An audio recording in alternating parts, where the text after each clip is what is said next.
9 funcionarios de la cárcel de El Rodeo en Portoviejo, incluido su director, fueron detenidos esta madrugada. Son investigados por supuesta adulteración de información que beneficiaba a los reos. Más allanamientos por corrupción en hospitales públicos. Los agentes ingresaron hoy al Hospital Guayaquil y retuvieron para investigaciones un funcionario de esa casa de salud. Prisión preventiva contra ex juez que rebajó la sentencia a alias Rasquiña, señalado como líder de la banda de los choneros, quien recientemente recuperó su libertad. Incendio deja más de 80 damnificados en Portoviejo. 11 casas de construcción mixta se quemaron en la madrugada. Desde mañana, en viajes aéreos internos será obligatorio la presentación de prueba negativa de COVID-19, realizada con 72 horas de anticipación. Organizaciones indígenas aseguran que en sus comunidades existen casi 600 contagios con COVID-19. Piden ayuda al gobierno para enfrentar la enfermedad. En los deportes, el ecuatoriano Quique Saverio fue convocado por primera ocasión para un partido oficial del Barcelona de España. El equipo de Lionel Messi enfrentará al cuadro del Sevilla. Las noticias en Televistazo con Tania Tinoco y Gabriela Baer.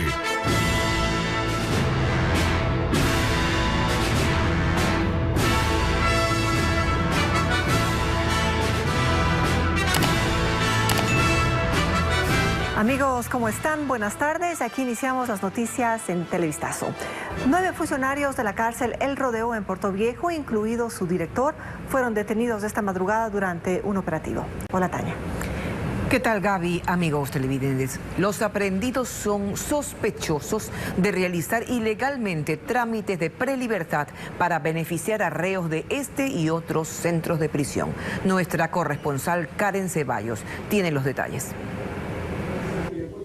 Fueron 10 los allanamientos ejecutados la madrugada de este jueves en Manta, Rocafuerte y Portoviejo. Agentes de la Fiscalía y de la Unidad de Inteligencia Antidelincuencial UIAD llegaron hasta las viviendas de 9 funcionarios de la cárcel El Rodeo. Ellos fueron detenidos dentro de una investigación que los señala como sospechosos de entregar de manera irregular la garantía de prelibertad a varios reos. Las personas que comprendían el Comité Técnico de Prelibertades, que inclusive no únicamente realizaban estos informes de personas privadas de la libertad del Rodeo, siendo jurisdicción, sino también algunas personas de otras cárceles como de Esmeraldas. Entre los detenidos está el director de la cárcel, que también fue allanada para obtener documentos como parte de las evidencias. Los otros servidores públicos aprehendidos laboran en las áreas jurídica, de trabajo social, psicología, biblioteca y deportes. Desde hace 2 meses se investiga el modus operandi de esta red delictiva. Extraoficialmente se conoció que los implicados habrían estado cobrando cerca de $15,000 a cambio de proporcionar el beneficio de la prelibertad, y que habrían unos 15 procesos en trámite para reos de alta peligrosidad. Estamos en la tipología jurídica de fraude procesal, asociación ilícita, y estamos dentro del proceso investigativo. Vamos a poner a los detenidos a órdenes de las autoridades competentes. No es la primera vez que funcionarios de la cárcel El Rodeo son detenidos por este tipo de delitos. En septiembre del año pasado sucedió con 2 servidores a los que se acusó de asociación ilícita y concusión, un proceso que está en etapa de llamamiento a juicio, donde también se involucró a funcionarios judiciales. Ahora los 9 detenidos esperan para esta tarde la audiencia de formulación de cargos. Esta mañana allanaron el Hospital Guayaquil en el suburbio de la ciudad por presuntos actos de corrupción. El operativo está encabezado por la Fuerza de Tarea de la Fiscalía. Diego Cuenca se mantiene en los exteriores de esta casa de salud y nos informa los alcances de esta intervención. Diego, te escuchamos, adelante.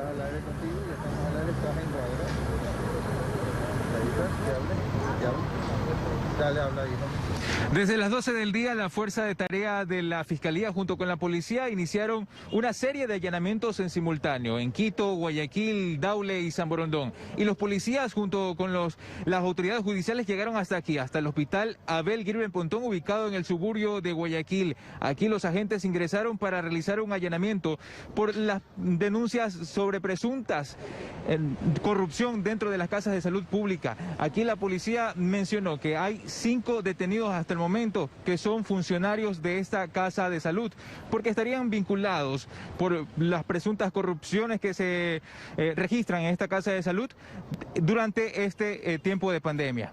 Lo que ha mencionado le presentamos en las siguientes declaraciones. Se procedió a la detención de 5 ciudadanos posiblemente vinculados a delitos de peculado y asociación ilícita, específicamente temas relacionados con los procesos de contratación pública. ¿Sobre precios? Vamos a ponerles a órdenes de la autoridad competente para que ellos determinen lo correspondiente. ¿Quiénes son los detenidos? Se encuentran 5 funcionarios de ese hospital. ¿Qué cargos, por favor, tenga la bondad? ¿Qué cargos tienen? Trabajan en farmacia, departamento de compras públicas, nutrición. ¿También se presume la existencia de empresas vinculadas con familiares o el círculo cercano de ellos? Eso investigará la autoridad correspondiente. Una consulta, ¿cuántos allanamientos en total se han cumplido? Estamos trabajando todavía en estos procesos de allanamientos, más tarde les daremos la información completa.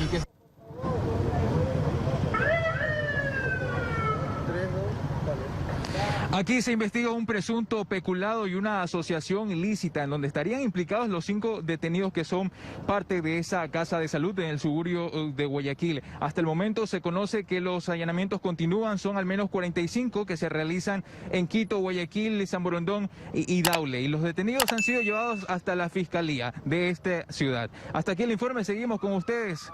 Buenas tardes. Gracias y buenas tardes, era Diego Cuenca desde las afueras del Hospital Guayaquil. Decir que hasta papelerías vendían insumos médicos en el país no es exageración. La norma que obliga a que los proveedores médicos cumplan requisitos especiales no se cumple y decenas de proveedores han firmado cuantiosos contratos con los hospitales públicos, varios de ellos en investigación. Francisco Garcés recogió los datos y nos cuenta. Si usted quiere ser proveedor de medicinas e insumos para hospitales, de acuerdo a la Ley de Salud debe cumplir requisitos especiales, contar con registro sanitario, cumplir con normas de conformidad y tener certificados específicos. Pero en los hospitales públicos la ley parecería letra muerta. Según una investigación hecha por la Comisión Anticorrupción, entre el 2016 y 2018 hubo 6.448 procesos de compra de insumos médicos en los hospitales públicos. A 898 proveedores se les adjudicó los contratos, pero de ellos solo 465 tenían los permisos. Es decir, 433, el 48% de los proveedores no cumplían con los requisitos para hacerlo. Los 433 proveedores sin autorización cobraron por sus insumos $76 millones. Estas cifras no difieren con las que el año pasado la Asociación de Importadores y Comercializadores de Insumos Médicos dio a conocer a las autoridades, aunque su denuncia no causó efecto alguno. Y entre esos vendedores hay de todo.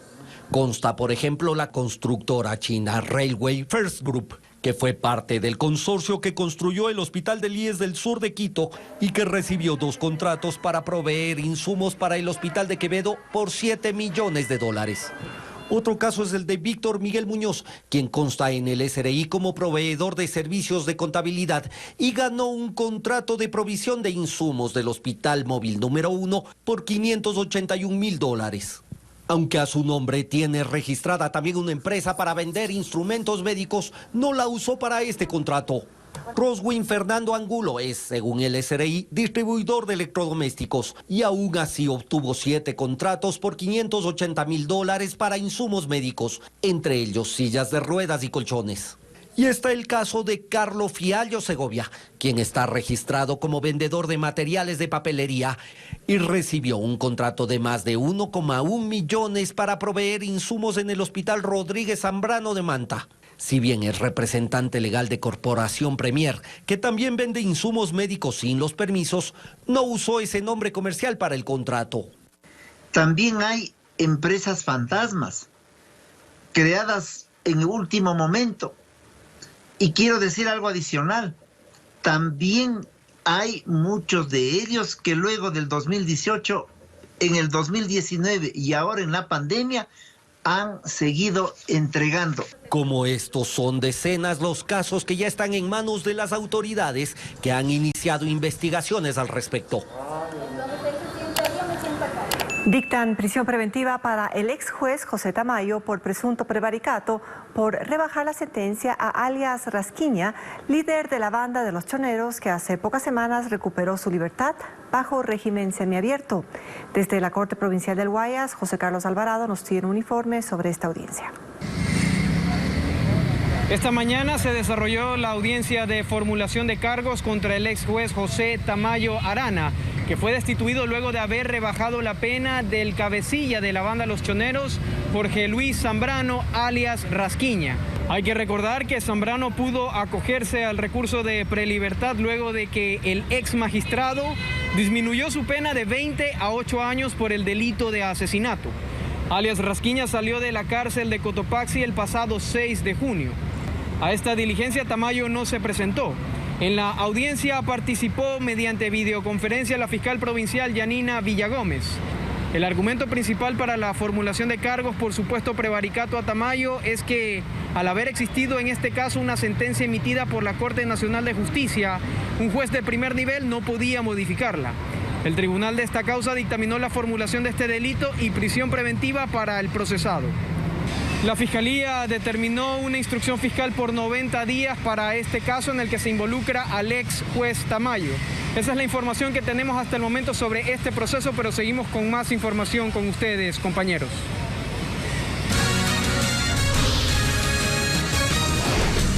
Vamos a la pausa y al regresar, voraz incendio consumió 11 viviendas en Portoviejo. Hay más de 80 personas afectadas por esta tragedia.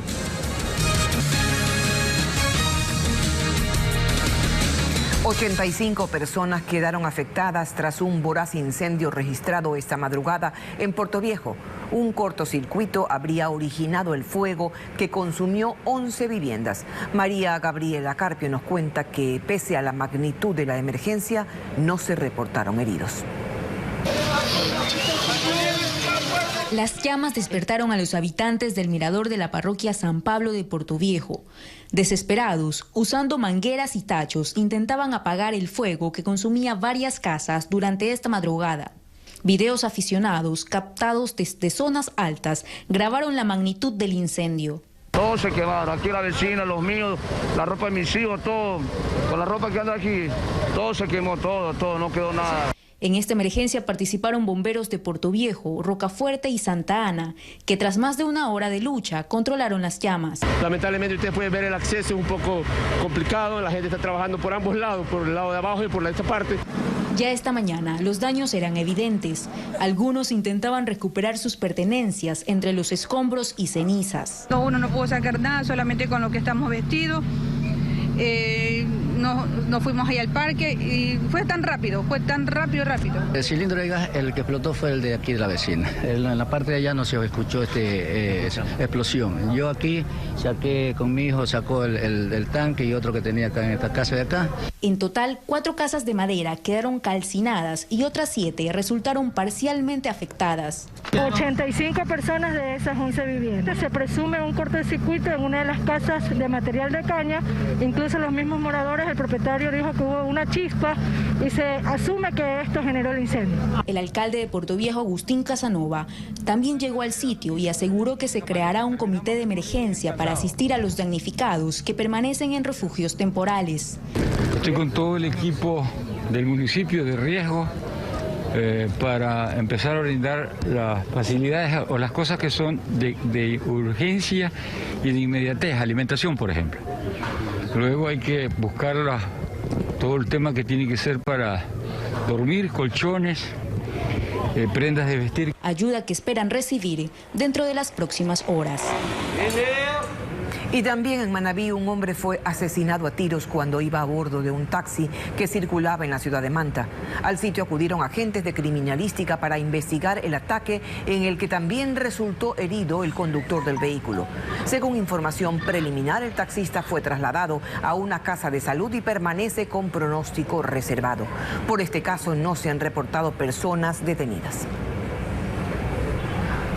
Atención, rigen nuevas medidas para vuelos domésticos. Los pasajeros que quieran realizar viajes aéreos nacionales deberán obligatoriamente presentar los resultados negativos de pruebas COVID-19. Caso contrario, no podrán abordar. Desde este viernes 19 de junio para vuelos domésticos, los pasajeros deberán contar con una prueba COVID-19 con resultado negativo, realizada dentro de las 72 horas previas al viaje. Esta prueba estará certificada por el Ministerio de Salud Pública antes del abordaje en el punto de control habilitado en el aeropuerto. Además, será presentada en los filtros de seguridad de la terminal aérea. Otro de los requisitos es que dicha prueba deberá ser realizada en los laboratorios autorizados por el Ministerio de Salud Pública. Estas pruebas deben ser presentadas en el aeropuerto de origen previo al embarque y la aplicación de esta medida iniciará el día viernes. Esta medida para vuelos nacionales se acordó tras una reunión entre los Ministerios de Transporte y Obras Públicas y de Salud con los operadores aeroportuarios, autoridades municipales de Quito y Guayaquil y las aerolíneas. Se da luego de que este miércoles el municipio de Guayaquil confirmó que en 2 vuelos procedentes de Quito, 15 viajeros dieron positivo a las pruebas que se realizaron a su arribo a la terminal aérea José Joaquín de Olmedo. Casi 600 personas están contagiadas con COVID-19 en comunidades indígenas amazónicas y 27 de ellas han fallecido a causa del virus. La organización indígena denuncia que no han recibido asistencia del gobierno. Patricio Díaz informa que existen otros 622 casos sospechosos. La situación en las comunidades indígenas del Oriente se agrava.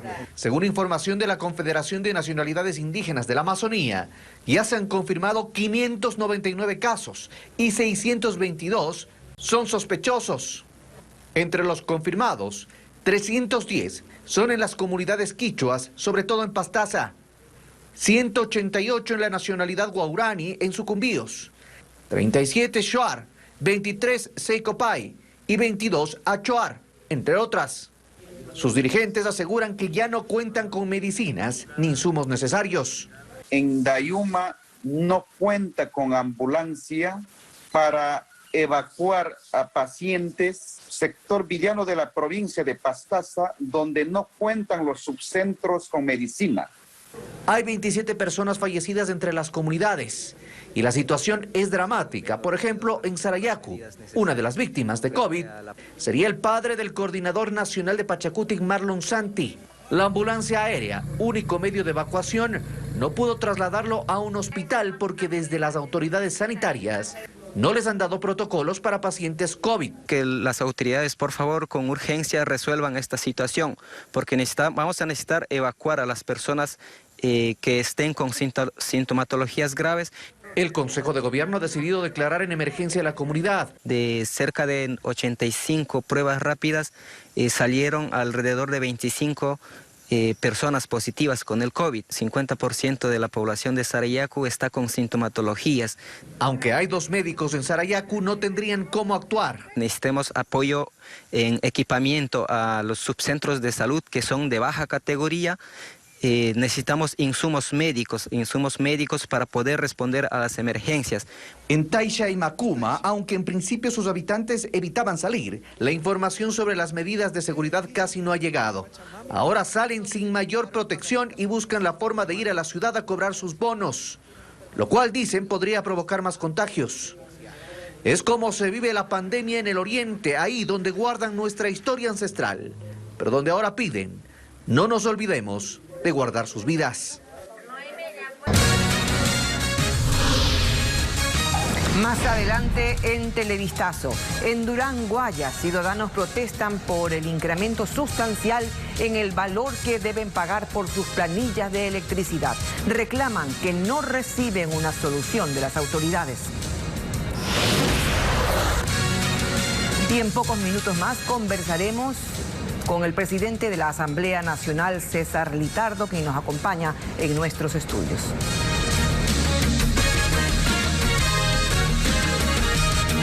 Seguimos informando, decenas de personas protestan por el aumento en las tarifas de sus planillas eléctricas. En Durán, un grupo de usuarios cerró parcialmente una vía porque aseguran que no tienen respuesta de la empresa eléctrica. Organismos de defensa del consumidor mencionan que es un acto ilegal y que ahora está en manos de un juez mediante una acción de protección. William Young con el tema. Aseguran que no soportan más la incertidumbre y necesitan soluciones a sus reclamos. Decenas de usuarios se agruparon afuera de las oficinas de la Corporación de Electricidad, CENEL, en Durán. Denuncian que aquí el incremento de las tarifas los tiene indignados. Pagaba 7, 8, de 10 no pasaba. Y ahora me sale en marzo, abril y mayo, $92. No es justo, varón. Y si queremos más ejemplos, aquí hay muchos. Lili Jaramillo fue despedida en esta pandemia, por lo que ahora no sabe cómo hacer para pagar sus planillas de energía eléctrica. Ella consume en promedio 124 kilovatios hora. La planilla de marzo y abril le llegó por $11.78. Pero un mes después, el consumo le subió a 284 kilovatios hora y peor aún, el valor a pagar es de $141.66, es decir, más del 1000% de incremento. Estoy aquí haciendo la cola de hace 3 horas para ver qué me dicen adentro del servicio al cliente, no sé qué más hacer. Las filas de reclamos eran extensas. La policía llegó al lugar para evitar incidentes. Esto se repite en muchas agencias y durante varios días. En Guayaquil el panorama es similar. Usuarios hacen columnas para denunciar sus casos desde la madrugada y así en varias ciudades del país. La vicedefensora del pueblo, Zaida Rovira, confirmó que a su oficina han llegado cientos de quejas de diversas provincias. Están llevando a la ciudadanía a un pago que es totalmente ilegal, totalmente ilegítimo, porque contempla cobros excesivos. Por eso presentaron una acción de protección en reclamo por los elevados valores de estas planillas en plena emergencia sanitaria. El Consejo de la Judicatura anuncia que el gobierno le ha recortado cerca de $20 millones de su presupuesto de 2019 y de 2020. La institución afirma que es necesaria la devolución de recursos y exhorta a que no se efectúe ni un solo recorte adicional. El Consejo argumenta que esto causó el despido de 190 trabajadores, así como la paralización de adecuaciones en unidades judiciales y proyectos relacionados a la erradicación de la violencia de género. Como anunciamos, nos acompaña el presidente de la Asamblea Nacional, César Litardo. Buenas tardes, ingeniero Litardo. Un grupo de asambleístas de Creo anunció ayer que pedirá a la Fiscalía investigar a los 137 asambleístas por un toma y daca de puestos por votos, un pecado que habrían cometido decenas de legisladores, señalados incluso como beneficiarios de hospitales. Usted es el presidente de la Asamblea. ¿Qué va a hacer? Buenos días, Tania. Un saludo a todo el país que nos ve. Primero, creo que nosotros, desde nuestra posición como presidente de la Asamblea y como ciudadanos, siempre estamos predispuestos a poder colaborar con la justicia en cualquier instancia que ésta sea. La Asamblea Nacional tiene que también, dentro de su institución, darse un baño de verdad y si es que existen estos casos que se han denunciado, tiene que la justicia actuar como tiene que actuar. En ese marco también tenemos que dividir estas denuncias en dos partes. Primero, denuncias que han surgido en algunos casos en portales que no tienen credibilidad, que tienen que ser rechazadas, y en las denuncias concretas, donde hay evidencia, la Asamblea tiene que dar todas las facilidades del caso para que se cumpla con ese proceso investigativo y nosotros no vamos a tapar a nadie, vamos a ser muy tajantes en que esto tiene que ser investigado en los casos que ameriten y dar todo el apoyo de la Asamblea para que se cumpla ese objetivo. Ingeniero Litardo, ¿usted está dispuesto a ser investigado? Por supuesto, como cualquier ciudadano, nosotros no tenemos que ocultar nada, somos personas que han sido transparentes en nuestro accionar, tenemos que trabajar desde esa perspectiva y si en un momento dado tenemos que prestar colaboración a la justicia por algún tipo de investigación, lo haremos de manera frontal porque no tenemos nada que temer.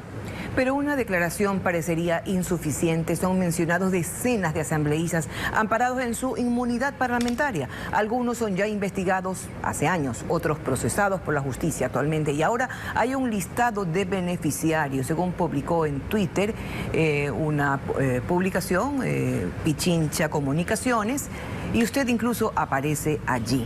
¿Cree que los ecuatorianos confiamos en las comisiones de fiscalización dentro de la Asamblea? ¿Ustedes mismos se van a fiscalizar? Sobre esa publicación que usted habla de Pichincha Universal, creo que es una publicación para mí totalmente temeraria, es una publicación que no tiene firma de responsabilidad.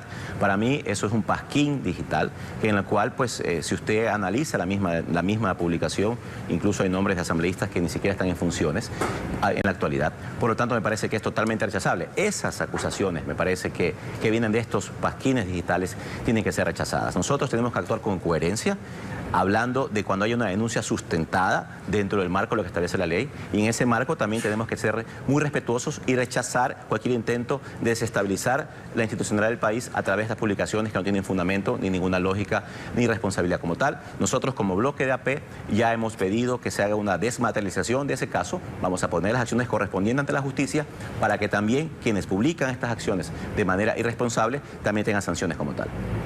Ingeniero Litardo, sin embargo, me permito recordarle, el exministro de Energía, Carlos Pérez, denunció en su momento que asambleístas lo llamaban a pedir cargos. Hace poco el ministro de Salud reconoció que había asambleístas con influencias sobre los hospitales. El ex asesor presidencial Santiago Cuesta dijo lo mismo, y hace pocos días el propio presidente Moreno dijo que esto ocurría, con honrosas excepciones. Y discúlpeme, ¿qué clase de asambleístas tenemos? En lo personal, cada vez que he hablado con el presidente de la República o con algún ministro ha sido netamente para acciones que corresponden a nuestras competencias como tal. Si es que el presidente, si es que los ministros que usted menciona tienen evidencias, tienen acciones que permiten demostrar que hay asambleístas que han intentado hacer un tráfico de influencia, tienen que decirlo al país, tienen que ser transparentes como tal y tienen que manifestar este inconveniente de que del caso se haya dado. En ese marco también hay que decir que la responsabilidad finalmente de designar a un funcionario en el país en diferentes instancias a nivel nacional es una responsabilidad del Ejecutivo. Por lo tanto, hay que también entender de que quienes están al frente de las instituciones como los ministerios y quienes están al frente del poder de decisiones son los que finalmente deciden sobre estos casos, pero en el caso de que algún ministro tenga alguna evidencia como esta, pues tiene que mostrar al país y no dejarla simplemente como un comentario. ¿Usted me quiere decir entonces que tan responsable es quien pide el cargo como quien lo entrega? Finalmente, esto es una corresponsabilidad entre todos los que hacen el Estado ecuatoriano. Yo lo que podría decir en este caso es que no hay que dejar comentarios sueltos, hay que concretar los comentarios como tal, hay que concretar las evidencias que existen y en ese caso pues actuar como se tiene que actuar. Pero en definitiva tenemos ya que darle al país una respuesta en estos casos y en los casos que hay evidencia hay que investigarlos. Nosotros no vamos a solapar ni prestarnos para ningún tipo de acciones que tapen este tipo de evidencias, pero tiene que mostrarse como tal.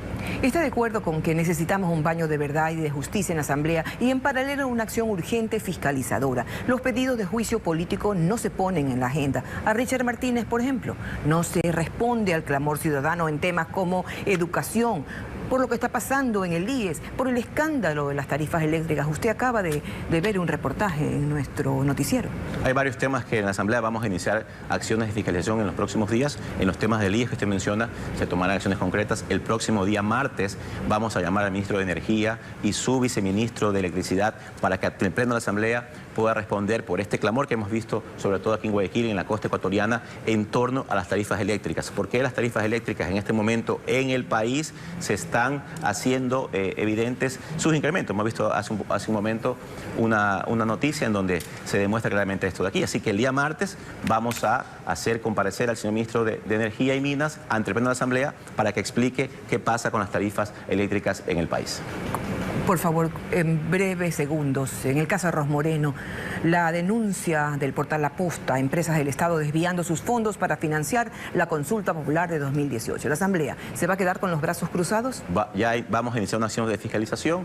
He solicitado hoy mismo que esta denuncia que se ha presentado pase a la Comisión de Fiscalización para que en esta comisión ya se pueda tomar las versiones y hacer el procedimiento de control político de fiscalización que también la Asamblea tiene que hacer en este caso. Gracias a César Ritardo por su presencia en Televistazo. Ya regresamos.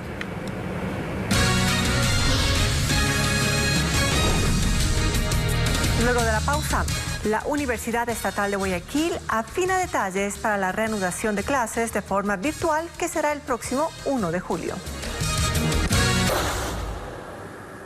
En otras noticias, el 1 de julio la Universidad Estatal de Guayaquil iniciará clases de manera virtual en sus 17 facultades. Hasta el momento, 15.000 estudiantes ya se han matriculado en el sistema informático de la universidad. Las autoridades aseguran que la conectividad no será ningún problema para los universitarios.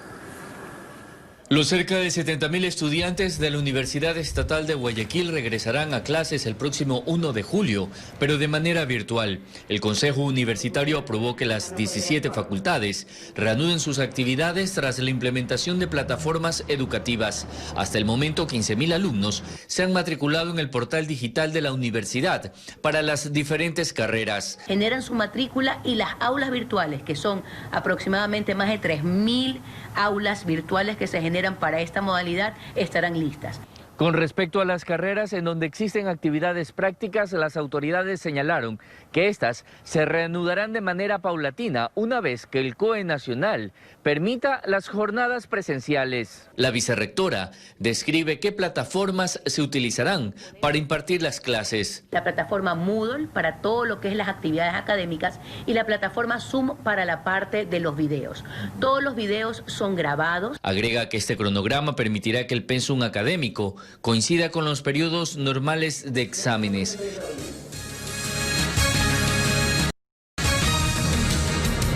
En las instalaciones de la Dirección Regional de Pichincha del Ministerio de Trabajo en Quito se registran largas filas de personas que llegan para denunciar despidos y pagos inconclusos. Empresarios y sindicatos plantean soluciones para soportar la crisis que atraviesa el país con el desempleo, como nos muestra Andrés Moposita. El ministro del Trabajo confirmó que más de 180.000 personas perdieron su empleo durante la emergencia por el coronavirus a escala nacional. En Quito la situación es evidente. Cientos de personas acuden a diario a la Dirección Regional del Ministerio del Trabajo para denunciar irregularidades en sus despidos y que no les han cancelado sus sueldos. Y es que hasta el guardia que controla el acceso a la entidad nos cuenta que su empresa no le ha pagado hace 2 meses. Sin embargo, sigue laborando, pues no le queda de otra. Muy difícil ahorita conseguir trabajo, pero sí quisiera que, también nosotros tenemos familia. No es, como le digo, no somos solo nosotros del gremio de la seguridad, solo de este punto, sino es a nivel nacional. La recepción de las denuncias es ágil, según nos cuentan. El problema es obtener una respuesta. Hay más de 5.000 trámites para los cuales solo existen 30 inspectores. Lenín se quedó sin empleo al inicio de la pandemia.